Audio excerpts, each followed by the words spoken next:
Good morning friends. हम लोग इससे पहले एनसीईआरटी के ज्योग्राफी में जो यह प्रैक्टिकल बुक है इसमें हम लोगों ने अक्षांश, देशांतर और समय के बारे में संपूर्ण जानकारी प्राप्त कर लिया था। थोड़ा सा छूटा था अंतर्राष्ट्रीय तिथि रेखा के बारे में, तो उसकी जानकारी आज हम लोग प्राप्त करेंगे। तो शुरू करते हैं। तो हम लोग जानते ही हैं समांतर कि समानांतर अक्षांश रेखा क्या होती है। यह समानांतर होती है, यानी यह 0 डिग्री से ऊपर की तरफ 90 और 0 डिग्री से नीचे यानी साउथ की तरफ 90, लेकिन 90 डिग्री नॉर्थ और 90 डिग्री साउथ क्या होगा तो वह पॉइंट होगा। इसी तरह से हम लोगों ने देशांतर रेखा के बारे में भी समझा था कि यह नॉर्थ टू साउथ को मिलाने वाली रेखाएं होती है और पूरी पृथ्वी पर लगभग कितना होगी 0 डिग्री ग्रीनविच है। इससे पूरब में 180 और इससे पश्चिम में 180, लेकिन जो 180वां होता है वह दोनों में कॉमन होता है, यानी यह लगभग 100, इसकी संख्या कितना है तो 161 होगा। आगे बढ़ते हैं। और ये अक्षांश और देशांतर रेखा में अंतर है, ये सब हम लोग जान चुके हैं। अंतर्राष्ट्रीय तिथि रेखा, जहाँ विश्व को 24 टाइम जोन में विभाजित किया गया है। विश्व को कितना तो 24 टाइम जोन में। क्यों? क्योंकि हम लोग जानते हैं कि पृथ्वी क्या है, एक वृत्त है और वृत्त का कुल मान क्या होता है 360 डिग्री। और यह पृथ्वी क्या करती है 24 घंटे में एक दिन चक्कर लगा लेती है। तो यानी 360 को 24 से अगर भाग दे देंगे तो क्या हो जाएगा, यानी प्रत्येक 1 घंटे में इसको एक जोन बना दिया गया है। और 1 घंटे बराबर क्या होता है तो 15 डिग्री होता है। वहीं एक ऐसा स्थान होगा जहाँ ग्रीनविच समय से पूरे दिन का अंतर होगा, यानी यह 0 डिग्री और इधर होगा 180 डिग्री, तो दोनों के बीच 12 घंटा का अंतर होता है। तो इस देशांतर के समय में 0 डिग्री देशांतर से ठीक 12 घंटे का अंतर होता है, चाहे प्रमुख यमोत्तर से पूरब जाए या पश्चिम जाए। हम जानते हैं कि प्रमुख यमोत्तर के पूर्व में समय बढ़ता है, यानी कि यह मान लेते हैं कि यह 0 डिग्री है तो इसके पूरब इधर हो गया, इधर जाने पर समय बढ़ेगा, तभी तो भारत का समय 5 घंटा 30 मिनट प्लस है। वही यूएसए का समय तो यह माइनस में होगा। उदाहरण के लिए मंगलवार को पूर्व दिशा में जाने वाले व्यक्ति के लिए अंतर्राष्ट्रीय तिथि रेखा को पार कर लेने पर बुधवार का दिन हो जाएगा, यानी 0 डिग्री इधर और यह 180 डिग्री यहाँ पर। तो अगर यहाँ से यहाँ गया तो 12 डिग्री का पॉजिटिव होगा, लेकिन अगर 180 डिग्री का पार कर लेता है तो पहले तो मंगल दिन था, लेकिन 180 डिग्री पार करते ही क्या होगा तो बुधवार का दिन हो जाएगा।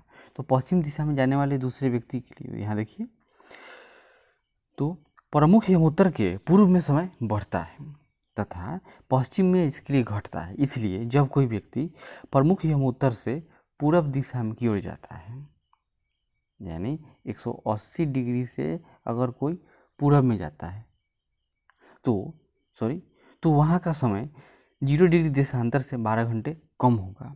पश्चिम दिशा में जाने वाले दूसरे व्यक्ति के लिए समय 12 घंटे अधिक होगा। उदाहरण के यहाँ देखिए, मंगलवार को पूर्व दिशा में जाने वाला व्यक्ति के लिए अंतर्राष्ट्रीय तिथि रेखा को पार कर लेना, मान लेते हैं कि यह तिथि रेखा है, तो कोई अगर इससे पूरब जाएगा तो वह एक दिन गेन कर लेगा, यानी उसका एक दिन घट जाएगा, गेन नहीं करेगा, लूज कर लेगा। यहाँ वह इधर मंगलवार था, लेकिन जैसे ही पार किया तो इस बार क्या होगा बुधवार हो जाएगा, तो एक दिन वो खो दिया।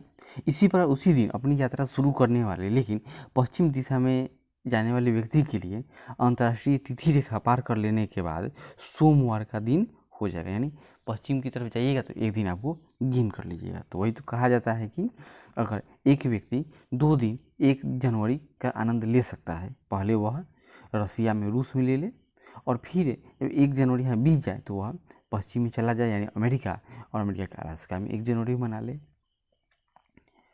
अब कुछ क्वेश्चन हैं। पहले यहाँ देखिए, पृथ्वी पर 2 प्राकृतिक संदर्भ बिंदु कौन कौन से हैं? तो प्रायः प्राकृतिक संदर्भ बिंदु किसको लिया गया है, एक अक्षांश है और दूसरा देशांतर है। बृहद बिंदु क्या है, यह पृथ्वी है और पृथ्वी का जो 0 डिग्री का केंद्र हो, 0 डिग्री यानी विषुवत रेखा, यह पूरे पृथ्वी को घेरे हुए हैं। यह सबसे बड़ा बृहद वृत्त है। प्राकृतिक संदर्भ बिंदु तो यह एक ऊपर नॉर्थ पोल है, नीचे साउथ पोल है। और निर्देशांक क्या है? यह निर्देशांक हमको कहीं भी आने जाने के लिए एक काल्पनिक मार्ग प्रदान करता है, जिससे कोई व्यक्ति किसी भी स्थान का सही रास्ता ज्ञात कर ले, यानी अक्षांश और देशांतर रेखा। सूर्य पूर्व से पश्चिम की ओर जाता हुआ क्यों प्रतीत होता है? क्योंकि पृथ्वी पश्चिम से पूर्व की ओर मूव करते रहती है। स्थानीय समय से आप क्या समझते हैं? पूरे दुनिया में, पूरे पृथ्वी पर जहाँ कहीं भी सूरज जब सर पर होता है और उसकी छाया न बने तो वहाँ का समय उसको 12 माना जाता है।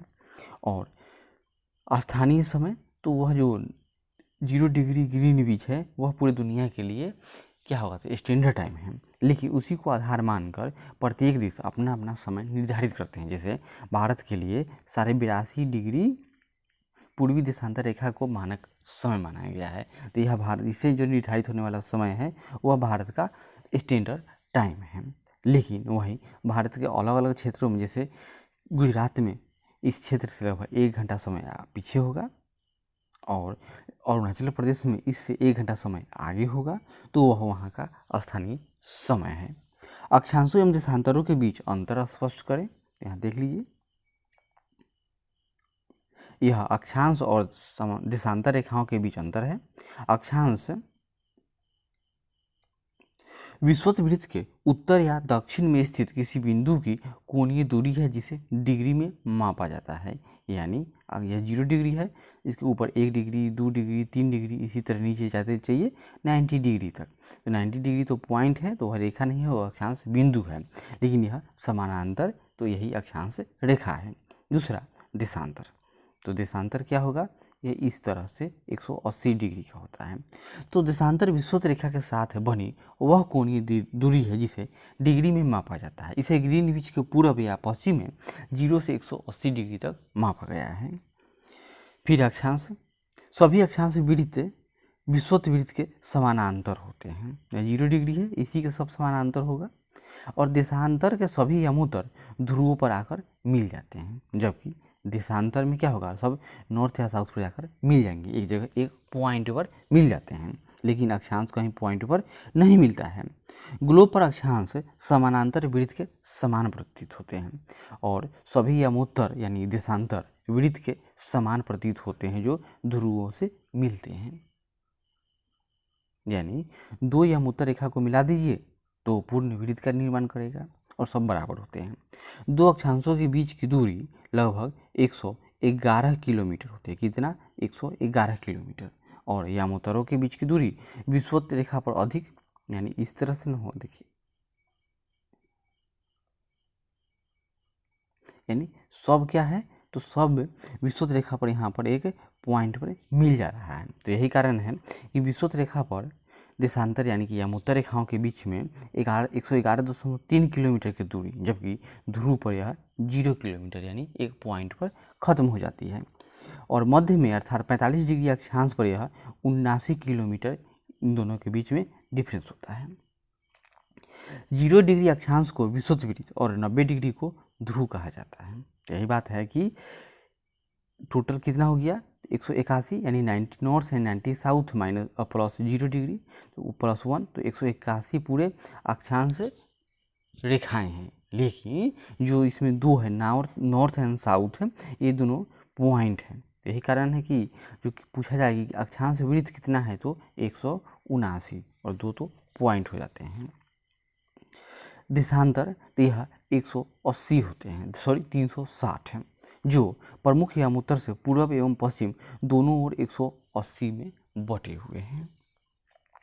विषुवत वृत्त से ध्रुवों की ओर अक्षांशों का उपयोग तापमंडलों के निर्धारण में होता है। यह पृथ्वी है, यह 0 डिग्री, तो इससे 0 डिग्री से 23.5 डिग्री नॉर्थ और 23.5 डिग्री साउथ, यह वाला क्षेत्र क्या है? तो यह उष्णकटिबंधीय क्षेत्र है।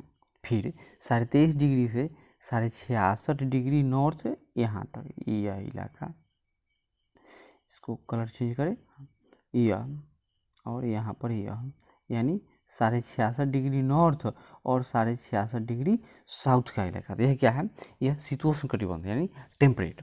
और 66.5 डिग्री से लेकर यहाँ तक यह 90 डिग्री नॉर्थ तक और 90 डिग्री साउथ। तो ऊपर नॉर्थ होता है और नीचे साउथ है। यह क्या होगा, तो यह शीत कटिबंध होता है। जबकि देशांतरों का उपयोग प्रमुख यमोत्तर के सापेक्ष यानी 0 डिग्री ग्रीनविच के अनुसार समय को निर्धारित करने में किया जाता है। तो आगे बढ़ते हैं और यहाँ पर दिया हुआ है कि एटलस की सहायता से निम्नलिखित अक्षांशों को खोजकर उसके अक्षांश एवं देशांतर लिखिए। तो यह लिख लीजिएगा, यह आप लोगों का काम है। प्रमुख यमोत्तर पर दिन के 10 बजे हों तो निम्नलिखित शहरों में से क्या समय होगा। जो ग्रीनविच के पूरब में होगा उसका समय आगे होगा, जो पश्चिम में होगा उसका समय पीछे होगा। इसके पूरब कौन कौन है, तो दिल्ली, टोक्यो, मॉस्को, कैरो यानी मिस्री राजधानी, ये सब पूरब में है। तो इन सब का समय ग्रीनविच से आगे होगा प्लस में। जबकि लंदन, तो लंदन भी तो ग्रीनविच पर ही स्थित है, तो वहाँ का समय बराबर होगा।